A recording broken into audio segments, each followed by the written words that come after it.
धनु राशि वाले बंधुओं, स्वागत है आप सभी का हृदय से अभिनंदन है।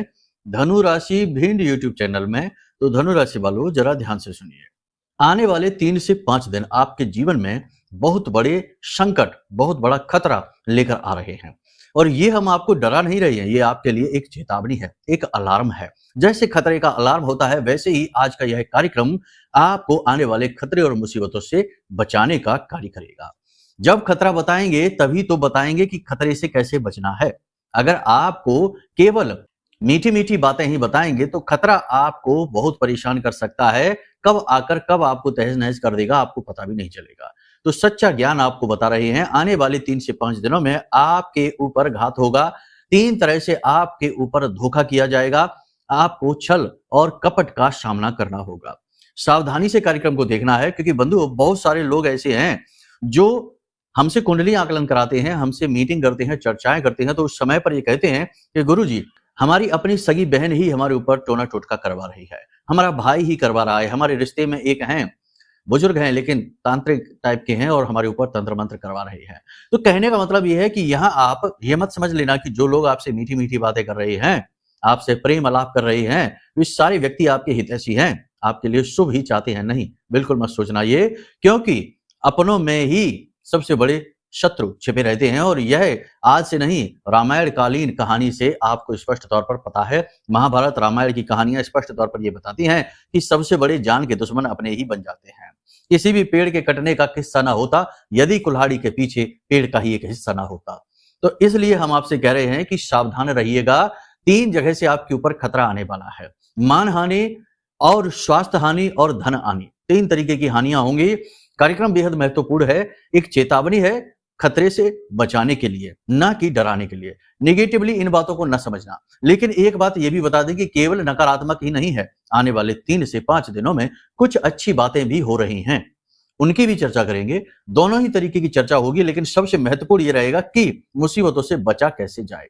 तो आपको हम बताएंगे 2 बेहद शक्तिशाली उपाय। इन्हें ऐसे टोटके कहा जाता है जो तुरंत लाभ देते हैं। आज किया और आज ही इसका लाभ लीजिए, इंतजार करने की जरूरत नहीं है। अब तक कभी हमने ये कार्यक्रमों में बताए नहीं है, लेकिन आज आपको हम बताएंगे, क्योंकि परेशानी बड़ी है तो समाधान भी बड़ा होना चाहिए। साथ ही साथ कुछ जरूरी सावधानियां भी बताएंगे। सावधानी रहेंगे, सतर्क रहेंगे, तो फिर वैसे ही मुसीबतों से काफी हद तक बचते रहेंगे। सावधानी हटी दुर्घटना घटी, ये कहावतें क्यों बनी है? इसीलिए तो बनी है क्योंकि लोग जब असावधान होते हैं तभी अक्सर हादसे हो जाते हैं। तो जीवन में असावधानी जीवन में मुसीबतों का कारक बनती है, लंबे समय तक दुख कारक हो जाती है। किसी गलत इंसान पर भरोसा कर लिया और उसकी बातों में आकर पार्टनरशिप कर ली, पैसा निवेश कर दिया, अब तो वह तो फ्रॉड है, भाग गया पैसे लेकर, आप रह गए खड़े और अब आप दुखी परेशान और जाल में बुरी तरीके से जकड़ चुके हैं, रास्ता नजर नहीं आ रहा। कभी कभी ऐसा होता है कि किसी के कहने सुनने पर विदेश चले गए और विदेश में जाकर बड़े हसीन सपने लेकर गए थे, लेकिन वहां पर जाकर सारे अरमान ठंडे हो गए, कुछ नहीं कर पा रहे हैं, छोटे छोटे काम करके जैसे तैसे गुजारा कर पा रहे हैं। और जिस आदमी ने आपको हसीन सपने दिखाए थे उसने तो अपना पैसा ले लिया, आपसे कमीशन ले लिया, इधर उधर से कमा लिया, आप रह गए खड़ी के खड़े। कहने का मतलब यह है कि कभी कभी ऐसा होता है कि असावधानी रखी और लोगों पे, गलत लोगों पे भरोसा किया, गलत समय और काल और परिस्थिति पे भरोसा कर लिया और बुरी तरीके से जीवन तहस नहस हो गया। फिर वर्षों वर्ष दुख तकलीफ में गुजरते हैं इस कमी का हर्जाना देने में। कहने का मतलब यह है कि सावधानी सबसे बड़ा उपाय है और वही हम अपने कार्यक्रमों के माध्यम से आपको सिखाते बताते रहते हैं। इसी बात के लिए बहुत सारे लोग हमारी तीखी आलोचना भी करते हैं कि आप हमेशा नेगेटिव बातें ही क्यों बताते हैं, अच्छी अच्छी बातें क्यों नहीं बताते हैं। अच्छी बातें भी बताते हैं, लेकिन समय और काल ही ऐसा विचित्र है कि अक्सर लोगों को नेगेटिव चीजें ही दिखती हैं, नेगेटिव चीजों में ही रस आता है, आनंद आता है और नेगेटिव चीजों की आलोचना भी करते हैं। तो यही है, इसी की वजह से कुछ बहुत ही कम लोग हैं जो आलोचना करते हैं, बाकी बहुत सारे लोग हैं जो तो हमें धन्यवाद देते हैं कि गुरुजी आपने हमें बचा लिया बड़ी मुसीबतों में पड़ने से, सचमुच में यही हो रहा था और आपके कहे अनुसार हम बच गए। कहने का मतलब यह है बंधुओं कि आज का यह जो कार्यक्रम है बेहद महत्वपूर्ण है, इसे अंत तक देखना है। हो सकता है कि इसमें आपके जीवन की कोई बड़ी समस्या का समाधान निकल कर आ जाए। कुंडली दिखाना और महारक्षा कवच अपने जीवन में लेकर आना तो एक अलग बात है, लेकिन जो वीडियो में हम उपाय और क्रियाएं बताते हैं वे भी बड़ी शक्तिशाली होते हैं और उन उपायों और क्रियाओं से भी हजारों लोगों के जीवन में परिवर्तन आए हैं। तो आपके में भी आ जाएगा, तो उन्हें भी हल्के में नहीं लेना है। कार्यक्रम अंत तक देखना, आपकी ही बात हो रही है। जी हाँ, तो यदि आप ही नहीं देखेंगे तो फिर कैसे बात बनेगी? मेहनत हमने अपनी तरफ से कर दी है, गणित, आंकड़े, ज्योतिषीय आंकड़े सब कुछ लगाकर श्रेष्ठतम भविष्यवाणियां करने की कोशिश की है। अब देखना आपका धर्म है। तो चलिए पूरे भाव के साथ महामाई को याद करते हैं, कार्यक्रम की शुरुआत करते हैं। कमेंट बॉक्स में पूरे भक्ति भाव के साथ लिख डालिए, जय मां भद्रकाली कृपा करो। महामाई निश्चित तौर पर आपके ऊपर कृपा कर चुकी हैं, तभी तो आप यह कार्यक्रम देख रहे हैं, उनकी ही कृपा के तौर पर। अब यदि भाव मां के लिए और भी गहरा है तो पूरे प्रेम के साथ, भाव के साथ ये भी लिखिए कि हे महामाई, मैं आपके परिवार का हिस्सा हूं। आपको माई के परिवार का हिस्सा बनने का यह अवसर घर बैठे प्राप्त हो गया है, इसे गंवाना नहीं है। छोटा सा प्रयास, माई की कृपा दृष्टि और जीवन में रातों रात चमत्कार। ठीक है, तो चलिए बंधुओं, अब बात करते हैं अपने मूल विषय की। बात करते हैं 5 बड़ी भविष्यवाणियों की। जय माई की। बंधुओं, ज्योतिष और तंत्र विद्या के क्षेत्र में आचार्य अमित एक जाना माना नाम है। पूज्य गुरुदेव के साधनाओं और ज्योतिष विद्या के अनुभव बेहद दिव्य है। जी हाँ, पूज्य गुरुदेव ने जिसकी भी कुंडली का विश्लेषण किया और कुंडली के अनुसार उसे सटीक उपाय व महामाई माँ बगलामुखी की विशेष कृपा दी, उसके जीवन में सकारात्मक बदलाव तो आ ही है। फिर चाहे समस्या कितनी ही कठिन क्यों ना हो, समाधान तो अवश्य हुआ है। अब ऐसे में यदि आप भी अपने जीवन की किसी बड़ी समस्या से जूझ रहे हैं, जैसे कि कर्जा बढ़ता ही जा रहा है, काम धंधा और व्यापार सब रुक चुका है, रिश्ते नातों में तनाव हद से ज्यादा बढ़ गया है, पूरा जीवन ही नकारात्मकताओं से भर गया है, तो ऐसे में यही सही समय है जब आप श्रेष्ठ गुरु से मार्गदर्शन प्राप्त करें और जीवन के अंधकार को समाप्त कर दिव्य प्रकाश की ओर कदम बढ़ाएं। वीडियो में दिए गए नंबरों पर तुरंत संपर्क करिए और अपनी कुंडली का विश्लेषण व समाधान पूज्य गुरुदेव के द्वारा करवा लीजिए। देर ना करें, आपके देवी देवताओं के आशीर्वाद से ये मौका खुद चलकर आपके पास आया है, इसे गंवाना नहीं है। अभी फोन करें और गुरुदेव से मार्गदर्शन प्राप्त करें। महामाई आपका कल्याण करें। धन्यवाद। पहले फोकस की बात करते हैं। तो आने वाले 3 से 5 दिनों में आपका फोकस 3 जगहों पर बटा रहेगा। पहला, कर्जा चुकाने में। दूसरा, आत्मचिंतन यानी अपनी अच्छी और बुरी बातों को सोचने में, अपनी कमियों को देखने, जानने, परखने और उन्हें बाहर निकालने में। और परिवार की देखभाल करने में। जो आपसे सचमुच में प्रेम करते हैं, आपके लिए जीते मरते हैं, आप भी उनकी देखभाल करेंगे सच्चे मन के साथ, और आप करते ही हैं, ये तो आपका स्वभाव ही है। जो भी व्यक्ति आपसे जुड़ जाता है प्रेम भाव के साथ, भले ही उसका प्रेम नकली हो, लेकिन आप अपनी तरफ से कोई कसर नहीं छोड़ते हैं। बाद में भले ही आपका शोषण हो जाए, वह इंसान आपका दुरुपयोग करके, आपको ठग के चला जाए, लेकिन आप अपनी तरफ से कभी कोई कसर नहीं छोड़ते किसी भी रिश्ते को निभाने के लिए। यह हम अच्छी तरीके से जानते हैं। पूरे राशि चक्र में आपकी ही राशि ऐसी है जो सबसे पवित्र हृदय लेकर चलती है। ईश्वर के सबसे अधिक प्रिय हैं आप। तो अब बात करते हैं आपके आने वाले समय और काल की। तो किसी नए कार्य की आप शुरुआत कर सकते हैं अगले 3 से 5 दिनों में। कोई बड़ा निवेश भी कर सकते हैं। संभल जाना है। देखो, हम ये नहीं कहते कि ना करो, अवश्य करो। समय और काल का थोड़ा सा ख्याल रख लो। इस समय पर थोड़ी सी परिस्थितियां विपरीत हैं, तो इन परिस्थितियों के अनुकूल आप कैसे होंगे? सबसे बड़ी बात कि कोई भी शुभ कार्य जब आप शुरू करें तो सबसे अच्छा तरीका यह होता है कि उस परमपिता, परम ब्रह्म, अपने आराध्य, अपने कुल देवता, जिसकी भी शरण में आप जा सकते हैं, वहां जाइए और उनके सामने हाथ जोड़कर बैठिए और अपना जो भी प्लान है, जो भी आइडिया है, जैसे कि सुनाते हैं ना, अपने निवेशकों को सुनाते हैं, अपने बॉस को सुनाते हैं, अपने उच्च अधिकारी को सुनाते हैं, अपने माता पिता को सुनाते हैं, बिल्कुल वैसे ही उन्हें सुनाइए, भगवान को सुनाइए और भगवान से यह निवेदन करिए कि हे भगवान, आप हमारे बस साथ रहना। ये ना कहना कि भगवान हमें कामयाब कर देना, भगवान हमें फायदा दिलाना, भगवान हमारा नुकसान मत करवा देना। ये बातें नहीं, ये फालतू बातें हैं। अर्जुन ने क्या मांगा? भगवान का साथ, और भगवान का साथ ही जब आपके साथ है तो फिर भला आप हार कैसे सकते हैं? और अगर हारेंगे भी तो गरिमामय हार होगी, है ना? और यही तो चाहिए जीवन में, एक गंभीरता, एक ठहराव, एक गरिमा और जीवन की पवित्रता का अनुभव साथ में हो तो जीवन अच्छा लगता है, सुलभ हो जाता है, कठिनाइयां कम हो जाती हैं।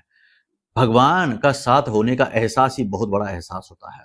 तो आपको भगवान से कहना है कि हे भगवान, हम इस नए कार्य को शुरू करने जा रहे हैं, दुकान खोलने जा रहे हैं, फैक्ट्री शुरू करने जा रहे हैं, कमीशन का कार्य शुरू करने जा रहे हैं, कुछ भी XYZ, कोई भी कार्य आप करने जा रहे हैं, भगवान हम ये कार्य करने जा रहे हैं। हम अपनी तरफ से पूरी ईमानदारी रखने का प्रयास करेंगे, अपनी तरफ से कभी कोई गलत कार्य नहीं करेंगे, कभी किसी को दुख नहीं पहुंचाएंगे और जो भी मान मर्यादाएं हैं उनका पूरा ख्याल रखेंगे।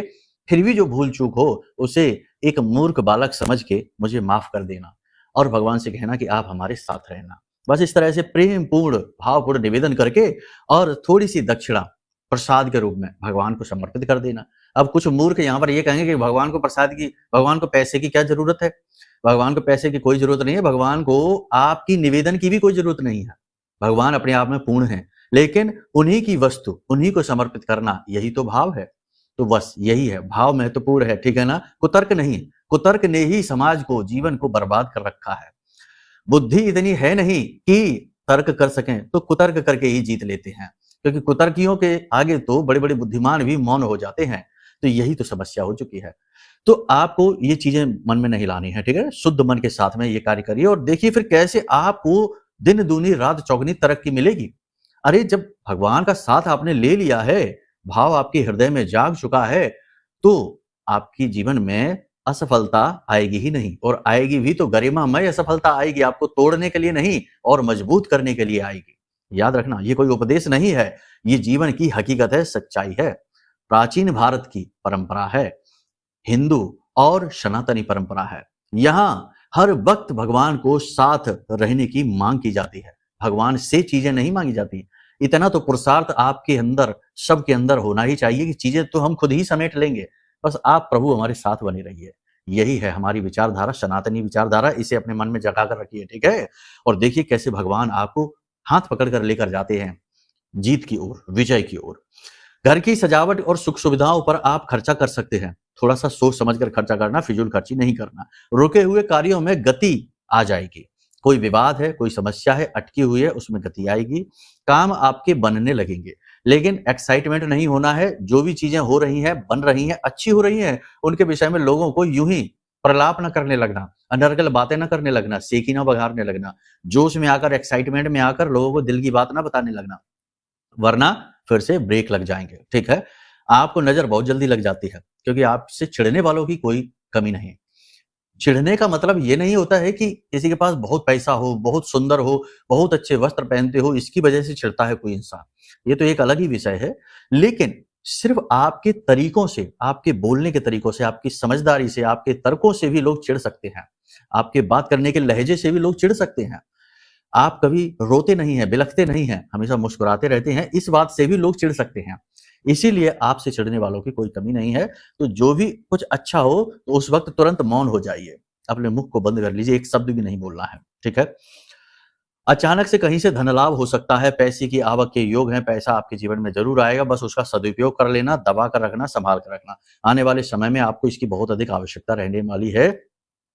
किसी पुराने परिचित से, मित्र से मुलाकात होगी, मन अच्छा होगा, पुरानी यादें ताजा होंगी, घर में कोई मेहमान भी आ सकता है, इसके भी योग हैं। आपके घर में किसी प्रकार का कोई धार्मिक मांगलिक कार्यक्रम हो सकता है और आप खुद भी किसी विशेष पूजा पाठ अनुष्ठान में भाग ले सकते हैं और अपनी तरफ से भी कर सकते हैं। किसी सामाजिक कार्य में आप किसी प्रकार का सहयोग कर सकते हैं, बढ़ चढ़कर आगे आ सकते हैं, साथ दे सकते हैं। लेकिन एक चीज यहां पर यह रहेगी कि कोई आपका अपना ही आपका दिल दुखाएगा। परिवार में भले ही सब कुछ ठीक दिख रहा हो, लेकिन अंदर ही अंदर कहीं ना कहीं आपके प्रति नकारात्मकता स्पष्ट तौर पर दिखाई देगी। कोई ना कोई ऐसी बात, कोई ना कोई ऐसी चीज होती रहेगी जो कहीं ना कहीं थोड़ी थोड़ी आपको खटकती सी रहेगी। अब फिर से वही बात हो गई कि कोई कहेगा कि ये क्या आप कह रहे हैं, यही तो सच है, अपने दिल पर हाथ रखकर कहिए और आपको जवाब मिल जाएगा, ठीक है ना। यानी कि कहीं ना कुछ भावनात्मक असंतोष आपके मन में रहेगा। सब कुछ ठीक होते हुए भी खालीपन, कमी का एहसास आपके मन में रहेगा। जो सच है वो यही है, ठीक है। कोई व्यक्ति आपके साथ किसी प्रकार का फ्रॉड कर सकता है, विश्वासघात कर सकता है, खास तौर से पैसे को लेकर, तो थोड़ा सा संभल कर रहना है। बिना सोचे समझे किसी को पैसे नहीं देना, अगले 3 से 5 दिनों तक उधार पैसे किसी को नहीं देने हैं। और सबसे बड़ी बात कि किसी के साथ कोई भी नई डील करने जा रहे हैं, पार्टनरशिप करने जा रहे हैं, निवेश ले रहे हैं, पैसे ले रहे हैं, कुछ भी कर रहे हैं या खुद भी दे रहे हैं, तो थोड़ा सा सतर्क ज्यादा रहना, अलर्ट ज्यादा रहना। कोई डॉक्यूमेंट वगैरह साइन करने से पहले सोच लेना, उसे अच्छी तरीके से पढ़ लेना। ससुराल पक्ष से किसी प्रकार की अनबन हो सकती है, थोड़ी बहुत नोक झोंक भी हो सकती है। जीवन साथी का रवैया भी आपको थोड़ा सा निराश करेगा। कुछ चिड़चिड़ाहट हो सकती है, आपका जो होता है ना वैचारिक मतभेद हो सकता है, थोड़ी बहुत नोक झोंक हो सकती है। कहीं ना कहीं इमोशनली आपको डिससेटिस्फैक्शन रहेगा अपने जीवन साथी से। उस प्रेम की जिसकी आपको आवश्यकता है वह दिखेगा नहीं आपको, और यही चीज रहने वाली है प्रेमियों के साथ। नए प्रेम संबंध नहीं बनेंगे और जो चल रहे हैं उन प्रेम संबंधों में भी तनाव थोड़ा बहुत दिखाई देगा स्पष्ट तौर पर। ऐसा लगेगा आपको जैसे कि आपका जो पार्टनर है वह आपकी सुन नहीं रहा, मनमानी कर रहा है, आपकी अच्छी से अच्छी बात को भी कुतर्क करके काटने की कोशिश कर रहा है, आपसे बहस कर रहा है, आर्ग्यूमेंट कर रहा है, ऐसा आपको लगेगा। आपके मन में नेगेटिव विचार अचानक से घर कर जाएंगे, अचानक से आपका मन दुखी हो जाएगा, व्याकुल हो जाएगा। लगातार चल रहे संघर्षों से, स्ट्रगल से, तनाव से आप थोड़े दुखी हो जाएंगे, हताश हो जाएंगे, मन में निराशा घर करने लगेगी, अकेलेपन का एहसास होगा और आप अकेले में जाएंगे भी। सब भीड़ भाड़ को साइड में रख के छोड़ के आप एकांत में अकेले में बैठेंगे, आत्मचिंतन करेंगे, आत्म मंथन करेंगे, अपने जीवन की कहानी को फिर से पढ़ने की कोशिश करेंगे। कहां से, किस वजह से कष्ट आया है, क्यों आया है, कहां आपकी गलती है, किसी ने आपके साथ छल किया, धोखा किया, तो ऐसा उसने क्यों किया। लेकिन इन सब के बीच में कहीं ना कहीं आप दुखी रहेंगे, व्याकुल रहेंगे, आंसू भी आंखों से आ जाएंगे। ये सारी बातें आपकी व्यक्तिगत बातें हैं, हम आपको बता रहे हैं। बहुत सारे लोग हैं जिनके जीवन में ये चीजें घटित होंगी।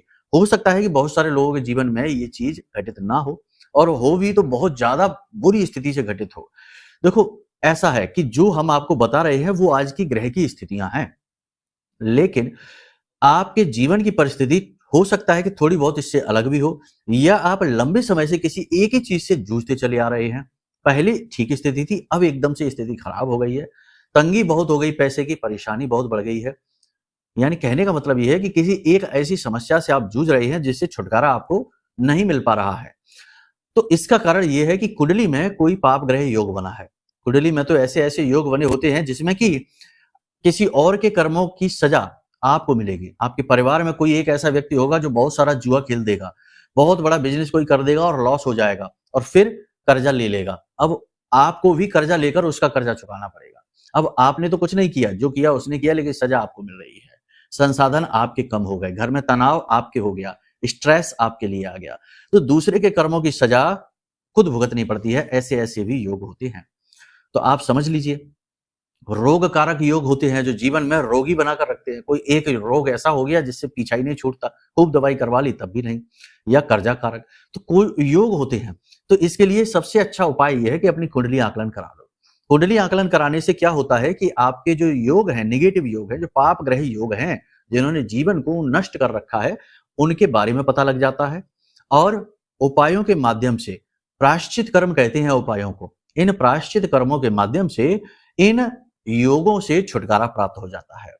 और जब आपको इन योगों से छुटकारा प्राप्त हो जाएगा तो इसका परिणाम तुरंत ही दिखाई देगा। लेकिन स्थिति यह भी होती है कि अगर लंबे समय तक इस तरीके का योग बन गया है तो वह इतनी निगेटिविटी जीवन में इकट्ठी कर देता है, भर देता है, कि फिर उपाय भी फलित नहीं होते। बहुत सारे लोग हमसे ये कहते हैं कि गुरु जी आपने जो उपाय दिए उनसे कुछ दिन तो ठीक रहा, लेकिन फिर से वही स्थितियां हो गई, फिर से तनाव आने लगा जीवन में, फिर से पैसे की तंगी आ गई। कुछ दिन तक तो अच्छा चला कि पैसे आने लगे, जीवन ठीक लगने लगा, लेकिन फिर से वही बात है, पैसे का लॉस होने लगा। और भी बहुत सारी बातें होती हैं।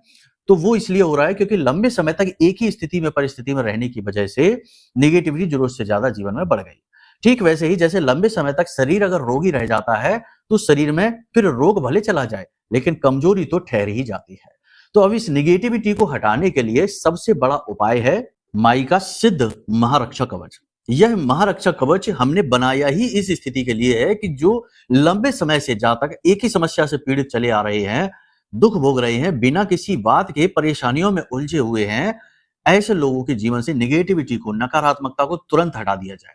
किसी के ऊपर तंत्र मंत्र हो रखा है, किसी ने बंधन करवा दिया है, तो उसे तुरंत हटा दिया जाए। और इस कवच के बड़े शक्तिशाली प्रभाव देखने को भी मिल रहे हैं। लगभग रोज ही लोग हमारे पास फोन करते हैं, मैसेज करते हैं धन्यवाद करने के लिए, ये गुरुजी हमारा तो उद्धार हो गया। क्योंकि ये कवच है ही ब्रह्मास्त्र विद्या, अचूक है जो, ऐसी ब्रह्मास्त्र विद्या मां बगलामुखी इस सिद्ध मंत्रों से जागृत है, अभिमंत्रित है। तो इस महारक्षा कवच को आप मंगा लीजिए, कुंडली का आकलन भी करा लीजिए। कुंडली के आकलन से दोष निवारण हो जाएगा, कवच मंगवाने से निगेटिविटी का निवारण हो जाएगा, और फिर जीवन में 10 से 15 दिनों में ही अजीब यानी कि पॉजिटिव बदलाव आने शुरू हो जाएंगे, तुरंत जीवन में गति आ जाएगी। तो ये समाधान है जो हमने आपको बताए हैं, इन पर ध्यान दीजिए। अब बात करते हैं धोखे की। तो कहां से धोखा आएगा? तो देखो, सबसे बड़ी बात यह है कि धोखा 3 तरीके का है। एक धोखा यह होगा कि आपकी खुद की बनाई हुई कोई योजना, कोई स्कीम, कोई विचार असफल हो जाएगा और आपको ठग लेगा। जी हाँ, हम अपने आप से भी धोखा खा जाते हैं। कई बार होता है ना कि हमने सोचा कि सामने तो रास्ता बहुत अच्छा है और हमने जोर लगाकर स्पीड बढ़ा दी गाड़ी की, और पता चला कि एक बड़ा गड्ढा अचानक से आया और हम गिर गए। तो ये धोखा हुआ ना, हमारे खुद के विचारों ने हमें धोखा दे दिया, गलत कैलकुलेशन कर ली हमने। तो ऐसे ही तो इसका उपाय ये है कि सोच समझकर निर्णय लीजिए, दूरगामी परिणामों के बारे में सोचिए। आज का फायदा नहीं, भविष्य की मुसीबतों को भी देखिए। अक्सर यही होता है कि लोग आज के फायदे देखते हैं या फिर सिर्फ फायदे वाली साइड ही देखते हैं, दुख वाली, कष्ट वाली, परेशानी वाली साइड को देखना ही नहीं चाहते और फिर धोखा खा जाते हैं। तो ये नहीं करना है, सोच समझकर कोई भी निर्णय लेना है, डिसीजन लेना। दूसरा, पैसे का निवेश सोच समझ के करना। तीसरा, किसी भी व्यक्ति पे आंख बंद करके भरोसा नहीं करना है। पैसे का लेन देन खुद करना है और किसी के द्वारा दी गई चीजों को खान पान नहीं करना है और किसी के द्वारा दी गई चीजों को अपने घर में नहीं रखना है। बहुत से लोग कह देते हैं कि अपने घर में ये रख लो, छोटा सा एक नारियल रख लो, ये हम आपको गोमती चक्र दे रहे हैं, ये रख लो, इससे मुसीबत दूर हो जाएगी।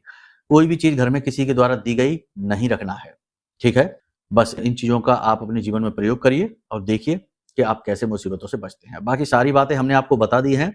अब आपको करना क्या है? देखो, 3 तरीके के कार्य हैं जो आपको करने हैं। पहली चीज कि अपने आप को दोषी समझना बंद कर दो। जीवन में जो भी कुछ आपके परेशानी आई, कष्ट आई, जो भी कुछ हुआ, वह विधि का विधान था। आपका उसमें कोई दोष नहीं है, आपने कोई गलती नहीं की है। आप तो अपने जीवन को बस जिए जा रहे हैं, बिना किसी लांछन के, बिना किसी नेगेटिविटी के अपने जीवन को जिए, ठीक है। अपने आप को दोषी समझना बंद करिए। दूसरा कि अपने आप को पॉजिटिव रखने वाली क्रियाएं करिए, जैसे योग, प्राणायाम, आध्यात्म की ओर, भगवान की भक्ति, नाम जप कीजिए, मंत्र उच्चारण कीजिए। कुछ समझ में नहीं आ रहा है तो वीडियो में जो नंबर है, इन नंबरों पे फोन कर लीजिए, हम आपको साधनाएं दे देंगे, मार्गदर्शन कर देंगे और आपके मन को शांति पहुंचाने वाली विधियां समझा देंगे, ठीक है। ये कर लीजिए।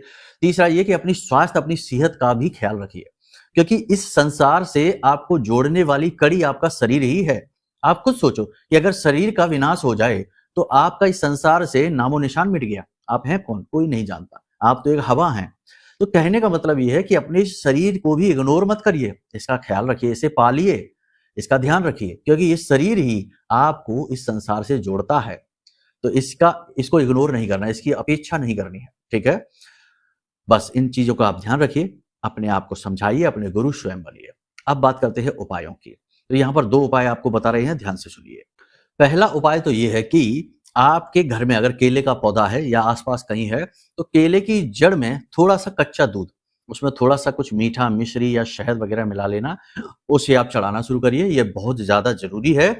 साथ ही वहां गाय के घी का दीपक जलाकर ओम नमो भगवते वासुदेवाय, नारायण का मंत्र है, भगवान श्री कृष्ण को समर्पित है। इस मंत्र का 12 मंत्र है। इस मंत्र का आपको जाप करना है, जितनी देर कर सकते हैं। माला जाप नहीं करनी है, बस मंत्र जाप करना है, ठीक है।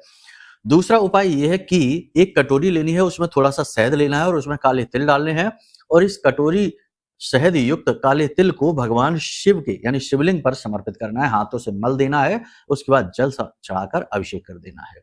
ये क्रिया आप कर दीजिए, इससे आपकी जो नेगेटिविटी है जीवन की वो दूर हो जाएगी, परेशानियां दूर हो जाएंगी और आने वाली जो परेशानियां हैं वे आधे रास्ते से ही लौट जाएंगे। लेकिन जो वीडियो में पहले बातें बताई हैं उन्हें इग्नोर मत करना, उनका भी ख्याल रखना, ठीक है ना। बाकी देखो, भगवान में, महामाई में, आपके जो आराध्य हैं उनमें अपनी भक्ति लौ लगाकर रखिए।